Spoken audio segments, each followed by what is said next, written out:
You're listening to Menopause Natural Solutions, episode 39, From Invisible to Invincible, part 2.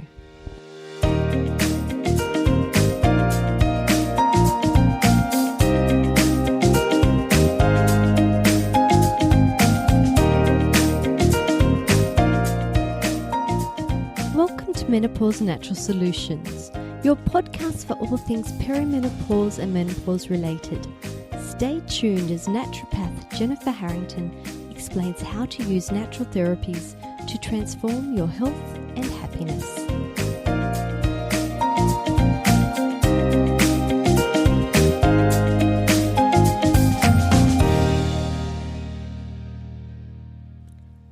Hello and welcome back, ladies.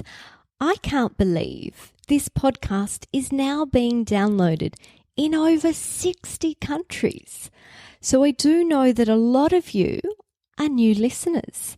And I want to say a big hello and a huge welcome to everyone, but especially to the newcomers to the show.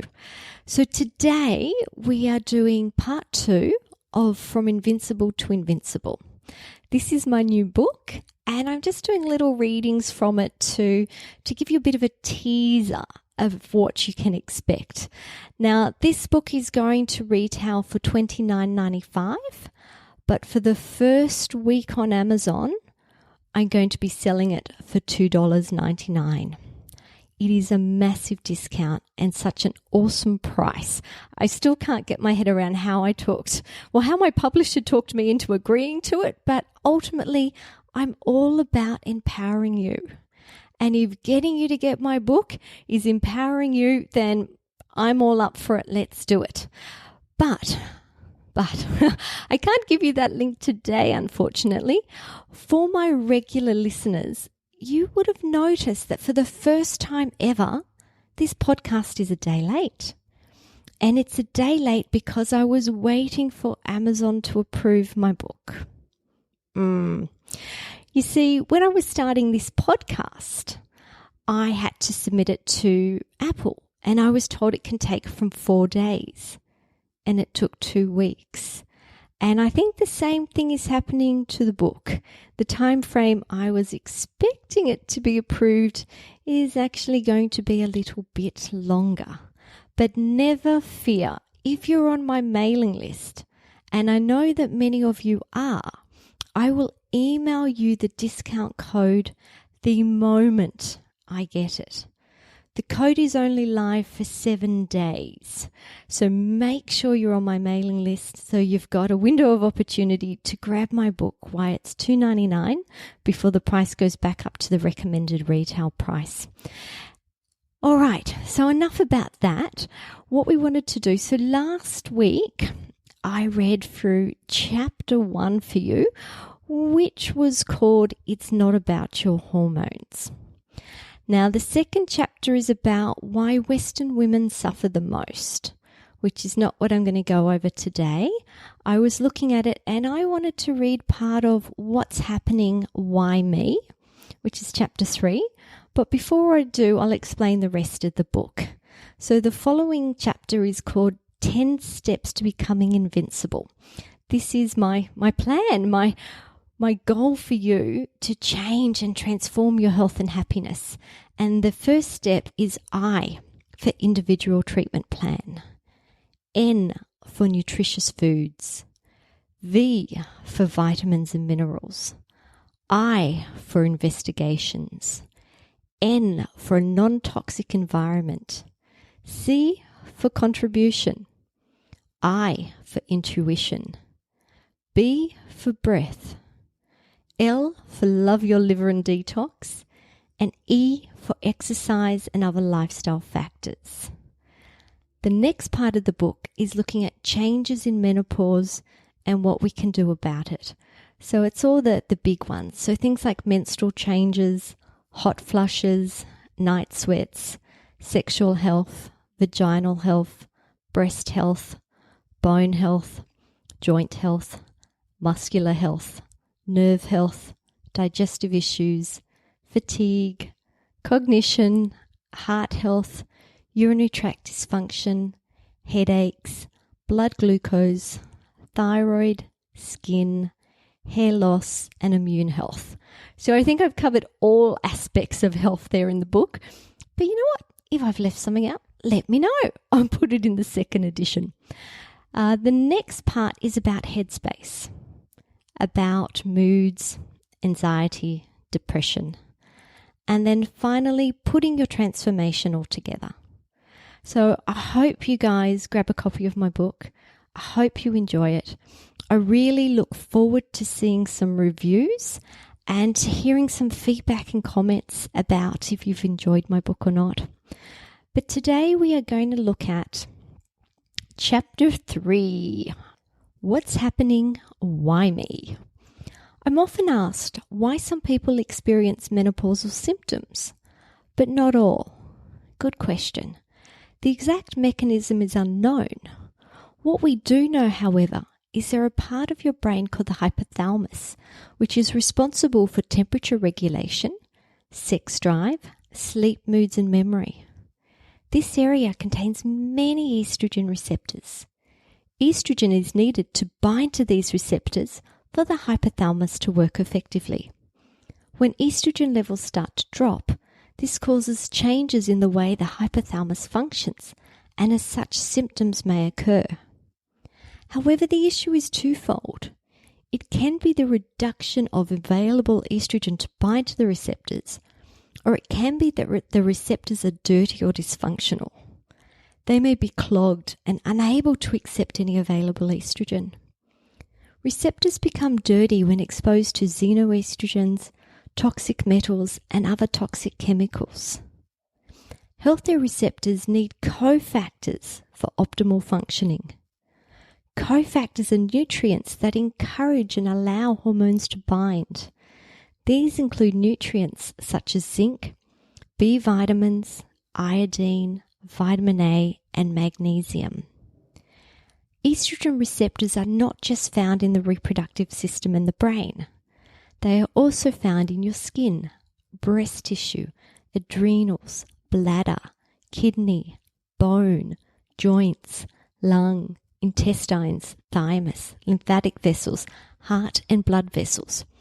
Wherever the receptors are located, we can experience changes in functions once the available estrogen levels have reduced or the receptors have become dysfunctional. In your reproductive years, your ovaries produce estrogen, but as your ovaries start to fail and your levels reduced, they send a feedback loop to your brain to produce even more ovarian stimulants. FSH, follicle stimulating hormone, and LH, luteinizing hormone. If you took a blood test during this time, you would see high levels of both FSH and LH. I view these elevated hormones as your brain's way of screaming at your ovaries to function. The more exhausted your ovaries are, the more FSH and LH the brain produces. It's the beginning of the end for your ovaries. Your ovaries will continue to produce small amounts of hormones, but at this stage it recruits the adrenal glands to help out. How does your lifestyle affect your symptoms? One of the biggest differences between women who have symptoms and those who don't can be directly related to the amount of long-term stress they have experienced over their lifetime. This is a major concern, as I don't know anyone who lives stress-free their entire life. Some stress can be beneficial, such as an assignment deadline. The long-term multifactorial stress is a massive issue. Many women have raised kids, looked after the household, held down full-time jobs. Some remain carers for their parents or have the added burden of financial stress. It's not one stressful situation, it's many. Your adrenal glands produce your stress hormones, adrenaline, noradrenaline, cortisol, and DHEA. If your adrenal glands are stimulated too hard or too long, you will start to experience adrenal dysfunction. Adrenal dysfunction produces very similar symptoms to menopause: night sweats, fatigue, muscular aches, headaches, brain fog, and mood issues such as anxiety and depression.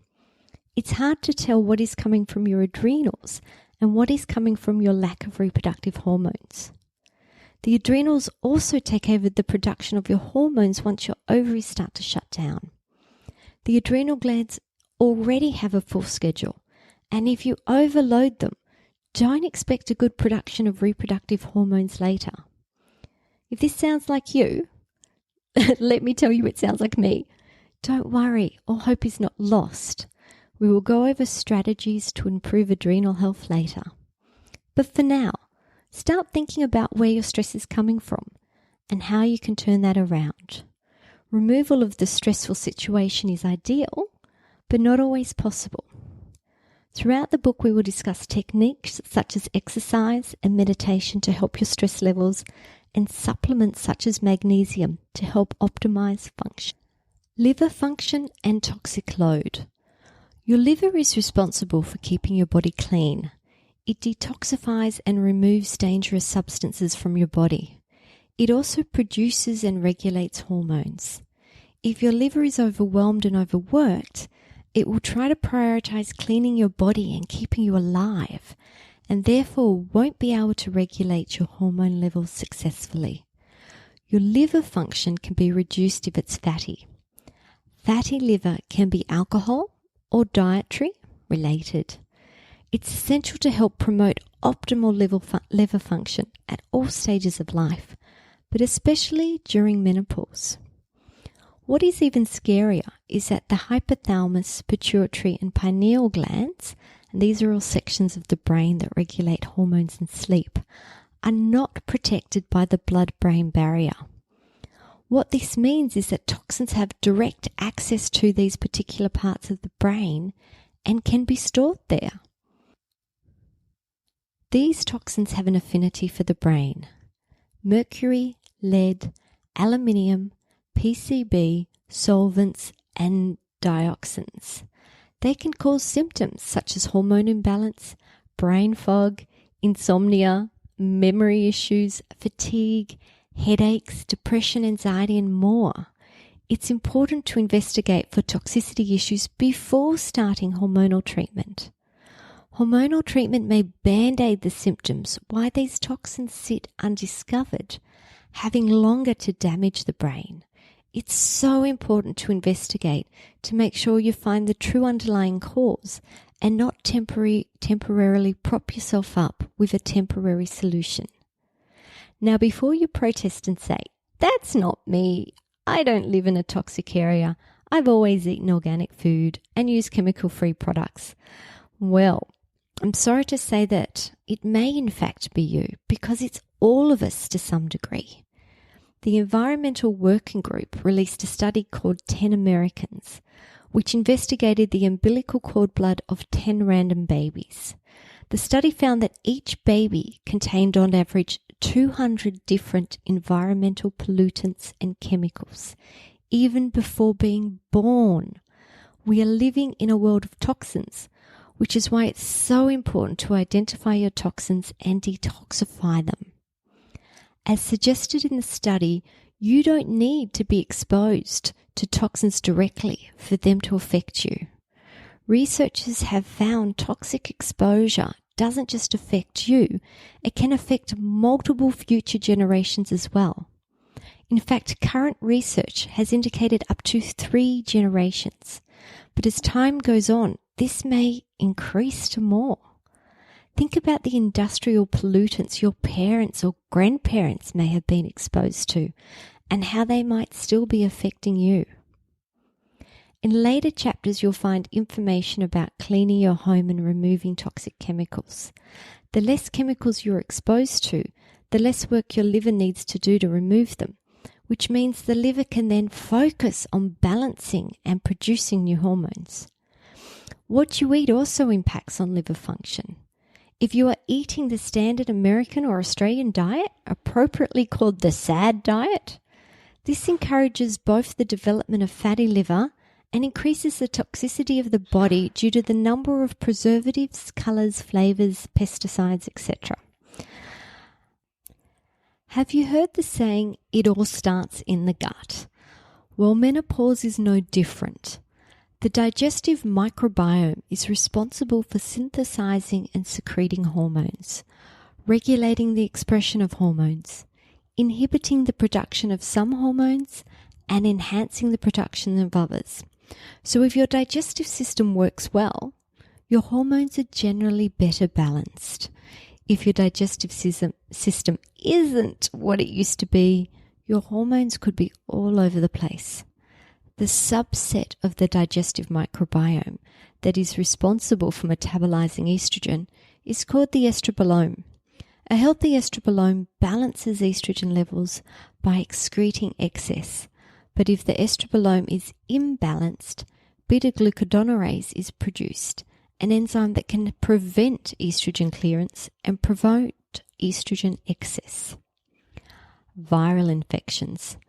The herpes family of viruses is larger than you probably realize and affects about 95% of the population. HSV1 is the common cold sore, while HSV2 is normally the genital variety, although these can be the other way around. Other members of the family include Epstein-Barr virus, cytomegalovirus, varicocele virus, human herpes 6, human herpes 7, and human herpes 8. Once infected, the herpes virus stays with you and may become reactive intermittently. Some women experience viral flares and mistake this for their menopausal transition. Epstein-Barr virus is thought to be the most problematic strain. Chronic viral flares can cause fatigue, aching joints, night sweats, headaches, digestive issues, behavioral changes, depressive moods, nerve pain, tingling rashes, itching, burning sensation, and the increased risk of cancer development. In this case, you need to work on reducing your viral load rather than playing around with your hormones. Well, that's the end of chapter 3.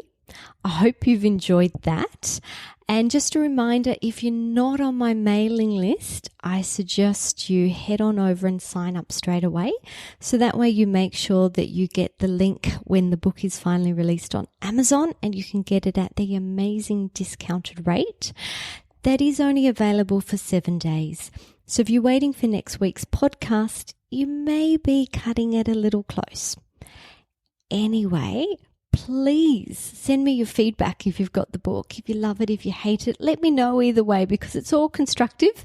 And I do really look forward to producing more books. So it's nice to know, what you like and what you don't like so I can help to serve you better in the future. Well, wishing you all the very happiest weekend possible. And I look forward to touching base next week on Menopause Natural Solutions podcast. Bye.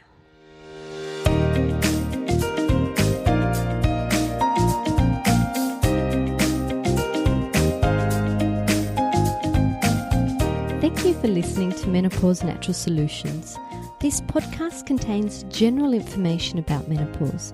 It is provided as a guide and is not intended to replace medical advice. Opinions of guests are their own, and this podcast does not endorse or accept responsibilities for statements made by guests.